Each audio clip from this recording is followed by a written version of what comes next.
Thank you very much. It's a pleasure to be here this afternoon. It's an honor and a privilege to be able to be with this particular group. It's always pretty neat to be able to see various graduates that you know and that you've been able to see grow up and thankfully grow up over the years as they have matured to reach this particular day. We are very committed to Florida State, and it's a pleasure to be able to be here and share a couple thoughts with you this afternoon as we work through this particular very special ceremony. As was shared, my name is Winston Howell. I am the managing partner of the accounting consulting firm of Thomas Howell Ferguson. It's truly an honor and a privilege to be able to be here on such an important occasion. And as all of you know, this is a day of passage for this group of graduates over here as they receive their hoods at this particular ceremony. In addition to having the privilege of being here, I also have the privilege of being able to serve as the managing partner of a firm where my sole mission and purpose every day is to make an impact in everything that we do, in our team, our clients, and our community. And at this stage in my career, I can thankfully say that I have a dream job, one that excites me, that challenges me, and one that provides great satisfaction as our team impacts whatever, whoever, and wherever they are engaged. But I couldn't always say that. You could say that my career path has not necessarily been a straight path. From my first year as an associate to becoming a partner and a shareholder has not always been a straight line. And I'll share my story with you in a few minutes this afternoon.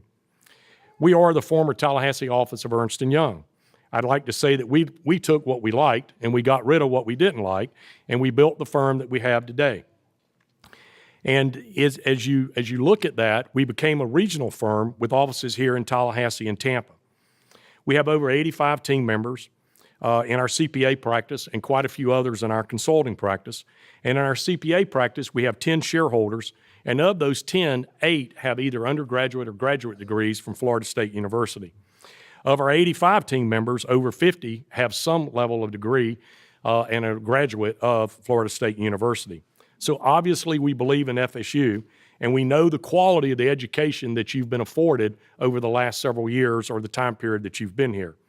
We're familiar with your most recent journey, and I would like to share some insights and some ideas about your journey that begins starting today. I made a choice and started my career with what I thought was the best firm in the world, Arthur Andersen, as an auditor. But over the last 3 decades, almost 100% of my time has been spent in the tax area and or in in business transactions. My career has ranged from working in a large national firm to being a partner in a small firm, and then back to a national firm, and then to a regional firm that we have today. And as one of the founders and owners, it was a path that I never envisioned when I started my career with Arthur Andersen. As I look back over my career, there were many easy years, and there were also challenging years. At times, it felt like that I was drinking from a fire hose, or it was feast or famine. A career where choices were made that were centered and focused on 3 C's: competence, character, and communication. We established Thomas Howell Ferguson in 1993 after Ernst & Young decided to leave the Tallahassee market. And at that time, change was a constant.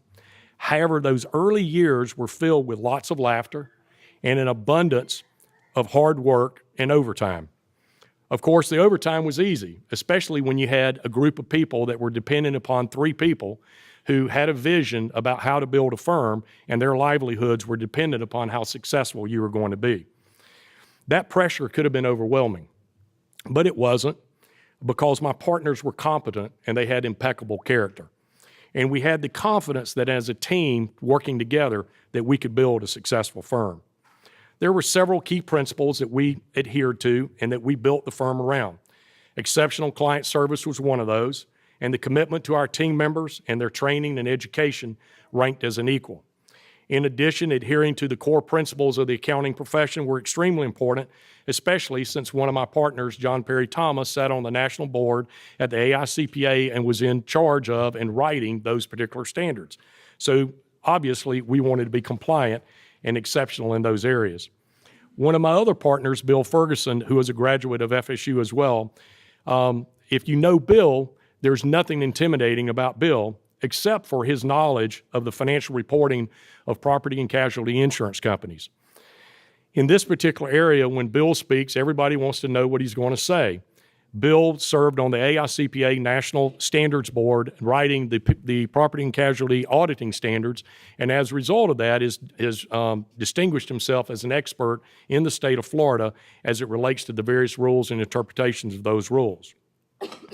Two of our other shareholders have served about 15 years on the AICPA's National Governing Council, as well as served as president in the state of Florida, where we have over 20,000 CPAs. So 4 of our shareholders, 2 of which are alumni of the College of Business, 4 of which work right here in Tallahassee, chose to become leaders in the national accounting profession and have tried to influence and better our particular profession. You see, leadership starts at any level that you become involved in. Leadership is involved in and is present in every community. Big or small, it's a choice. And it's your choice as to whether or not you want to be a leader. One of our team members who stayed with us whenever we took over the firm is a lady by the name of Debbie Leonard. Many of you may know Debbie or know of Debbie. And before majoring in accounting at FSU, she was a swimmer and a diver at FSU while majoring in nutrition. She's a trailblazer, all 5'1" of her. And she grew up in accounting at a time when women were not necessarily progressing to the partner level, and they were capping out in other positions within a firm. However, Debbie chose a different path. She led the way for our firm and helped teach us how to support women in their particular endeavors and in their particular areas, and helped us change policies and change traditional protocols to allow them to be able to achieve what they defined their career to be, which included both the traditional model as well as honors in a CPA firm. As technology developed in the accounting profession, we started to see a change in our business environment. We no longer carried actual paper files or used paper, and especially the green bar paper that some of you may not even know what I'm talking about. Laptop computers, cell phones, and video conferencing created a lot more flexibility, allowing us to work from home or remote locations. And instead of working with clients in our backyard, we began to be able to see and shift geographical differences and take advantage of those. The world suddenly became flatter and became a little bit smaller. Global became the new local. And so as an accounting firm our size, we were then able to reach across the Atlantic and the Pacific to work with clients who had offices or manufacturing and distribution centers in foreign countries. We decided that when we began our firm that if we were going to be in Tallahassee, involvement at FSU and the College of Business was an absolute necessity. After all, 2 of our 3 founders were graduates of FSU. One had even been an adjunct professor in the accounting program. And we knew that the skills taught at the College of Business would provide the competence for our team that we wanted to be able to have and be a part of. To put it simply, we were not looking for the cheapest people. We were looking for the best people and the brightest people who had high-level technical skills and who competent and who could communicate and were coachable and had the passion and the drive to push through complex projects and exhausting engagements to make an impact in companies and other people. As I mentioned earlier, our firm heavily recruits here at Florida State, and about 60% of our current team members have some degree from Florida State. Through our relationships with the College of Business, we are provided with the opportunity to participate in the classroom and to work directly with students, mentoring them in their careers and having them shadow our fellow team members. In addition, we don't just look for accounting students. We have FSU marketing students, we have finance students, and computer science students and MBA students as well working as part of our team. Therefore, by being engaged in many different ways with FSU, I never thought that that would be part of my story today when I started my career. It wasn't in the plan that I had.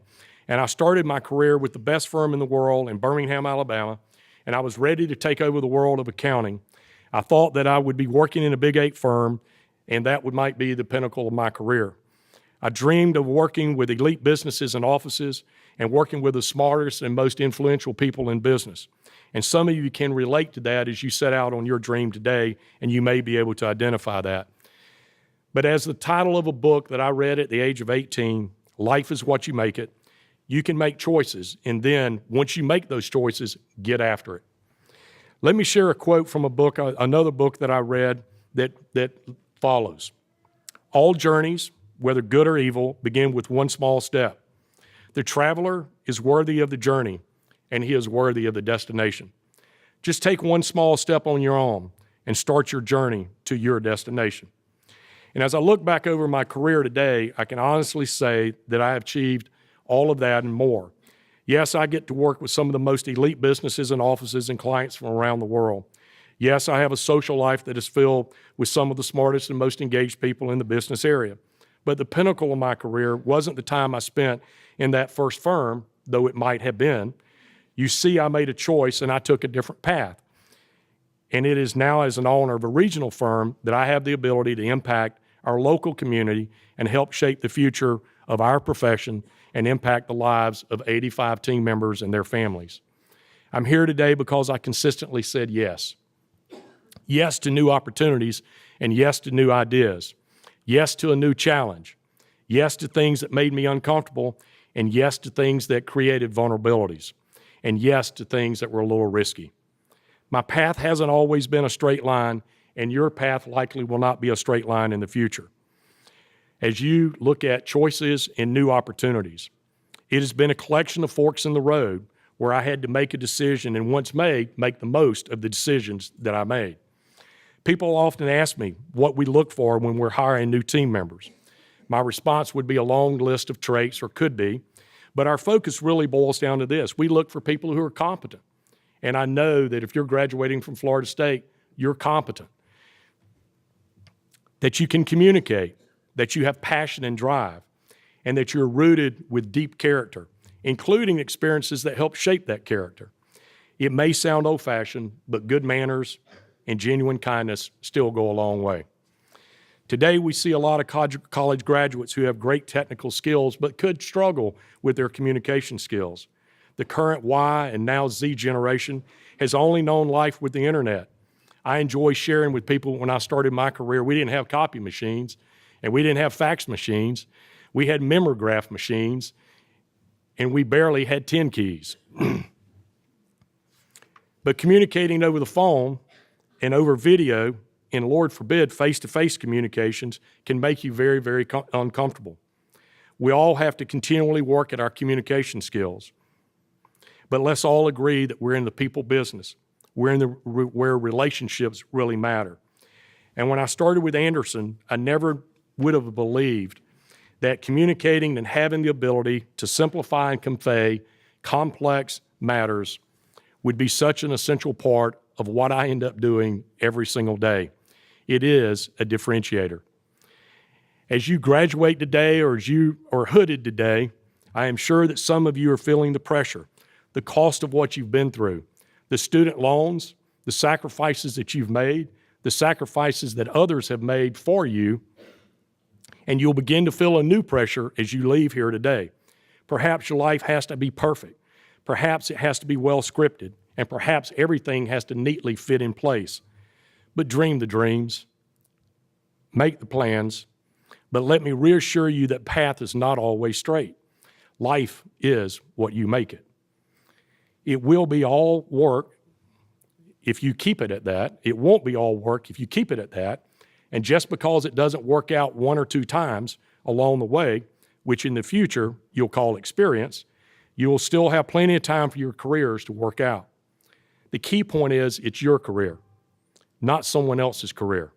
So take control of it from this day forward. So what should you look at for your future, or in your future companies and the future employers that may hire you? Most people will tell you that it's the culture of the company. It's the people, it's the environment, not the size of the paycheck that will make you want to show up every day. But be curious, be deliberate in your interview process. Don't be afraid to ask questions. Be confident. If you're the only one asking questions or answering questions, in the interview, then you're probably approaching it incorrectly. Take the initiative. Please interview the other side. Few things impress me more than candidates who show up to an interview with a lot of questions. It shows that you're prepared. It shows that you've thought through things. It shows that you've done your homework and that you've checked us out. Writing down the list of questions helps you really think through that as to what you're looking for in an employer. In today's environment, do you want to wear jeans to work every day, or do you want to wear a suit? Do you want to sit at your desk every day, or do you want to work remotely? Do you want flex hours? Do you want to be in a particular department or a particular specialty? Is there a specific city you want to live in, and if so, why? Do you want to work in remote locations at different hours? And for me, what I want you to know is why. So why are we doing this? And I challenge our team members to always ask the question, why, and to know why. One of my other quotes, which is too long to share today, but I'll share part of it, goes something like this.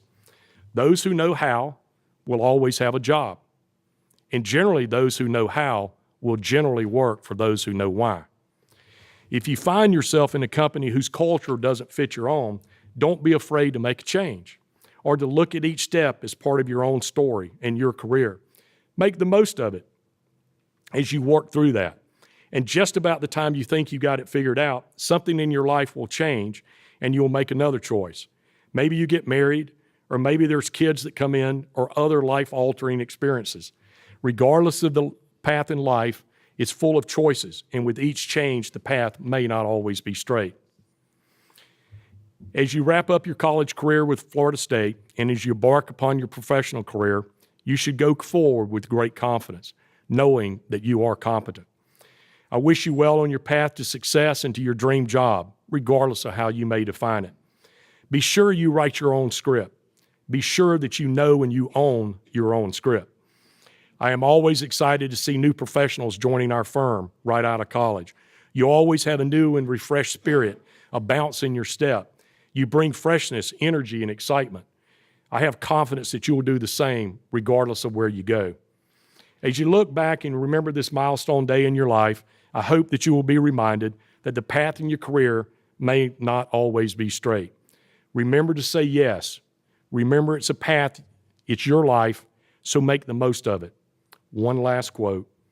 Accept what is, let go of what was, and have the faith in what will be. Thank you for allowing me to be a part. Congratulations, graduates.